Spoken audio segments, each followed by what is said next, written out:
to care. You've been subjected to a highly sophisticated form of propaganda. It's just what you need, not what you don't. Yeah, just what you need and not what you don't. This is a little bit different morning show than some of you are used to. It's a quick garden update. And as you can see, I'm doing a voiceover narration. This is my backyard. There's some garlic on the left. And I just put in these lettuce starts, we'll call them. I was growing those originally in my back porch closet with under grow lights. And then I moved them out to my mini greenhouse that I've referred to in some of my other videos as the TARDIS. One of my summer goals is to paint the door to my greenhouse like the TARDIS, and you know what I'm talking about. But anyway, they look rather wimpy, but the next 5 days it's going to be in the 60s and 70s in daytime and 50 degrees at nighttime. And we might get some cooler weather next week, but lettuce is a cool weather crop. Just like underneath that burlap, I put in some beans. I guess you would call them string beans.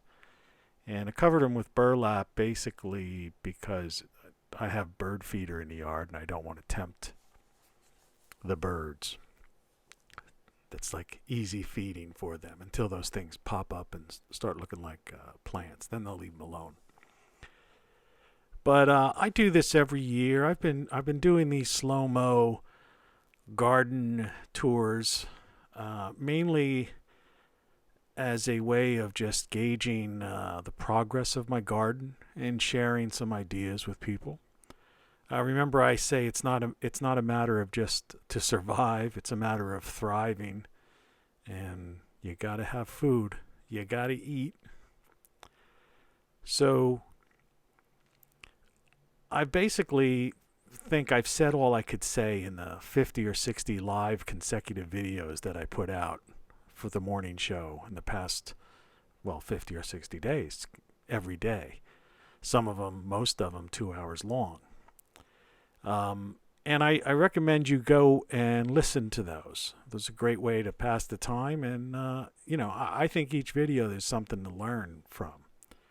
Right here in the foreground, immediately right below us, is the basil, or as they say over in the UK, basil. And behind that, to the leftish, top left, is thyme.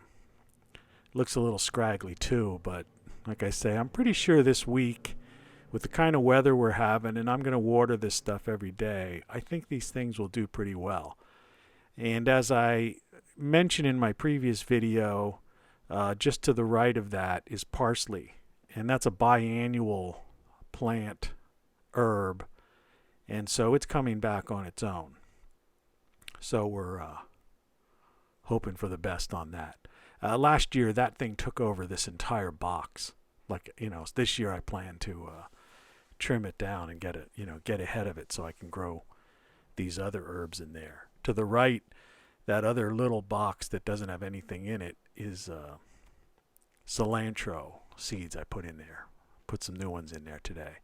If they don't take, I'm not worried because I'm growing some cilantro in the greenhouse, the mini greenhouse, and I'll transplant that. And here, I missed this on yesterday's video, but that is oregano coming up. And that again also was crazy. It was like a giant bush of oregano. And so, there's nothing healthier than fresh oregano, and it's got such a great flavor. You put it in anything, sauces, salads. So I'm looking forward to, and that's self-seeded from last year's plant, which was so big. And I just left the seeds there, and I just trimmed out, you could see some of the sticks and stems there. I just trimmed as much of that old growth down the best I could. And I'm sure that's going to fill out again too.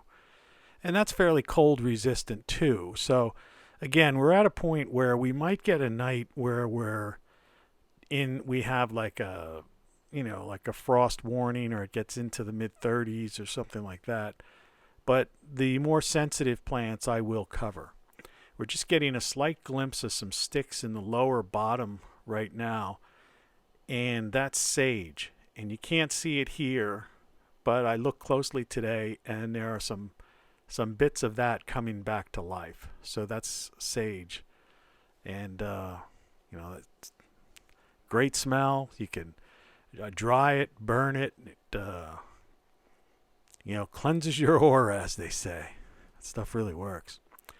And you can see my little solar fountain in the background. I guess we're moving up towards it. Sometimes I forget what I put in these videos. I'm doing this narration after the fact, though I really literally just filmed this about, I don't know, half hour ago. So that pond is like nasty looking, but I'll clean it up before it's all said and done. And of course the stinging nettles on the left, I talked about those. That's a medicinal herb that's got a lot of nutrients in it. You can make a tea from that. I've actually even put it in soups. But if you touch it in its raw form, like right now, or brush up against it, the reason they call it stinging nettle, it'll sting. It stings smarts, and it'll leave like a rash on your hand or arm or leg, wherever you brush against it. So, they say it's like incredibly healthy for you. And in yesterday's video, this one here, today I'm just trying to cover some things I didn't cover yesterday. We kind of moved through the radishes too quickly. And here I'm growing radishes. And I have like French breakfast and I guess your standard radish. And they're all popping up. And that's another cooler weather crop. So I'm not really worried about that. But as you can see that piece of glass there, if we do get a frost warning sometime in the next couple of weeks, I'll just put some burlap over it and put that glass thing on top of it. And that should take care of that. Actually, I keep the glass thing on at night because, as you saw in the opening of this video, there was a bunny. And so there's a bunny that's coming in the yard. So I've got to watch out he doesn't eat these things. But that's not a problem. I've got all sorts of things for keeping bunnies out of the crops. Well, that's about pretty much it for this one. Like I said, I'm moving into switching gears into growing. Today it was like 80 degrees out there. I'll show you the thermometer at the end of the video, but I actually got a sunburn. And inside the greenhouse, it was over 90. I'll show both those thermometers right now. Talk to you soon. Cheers.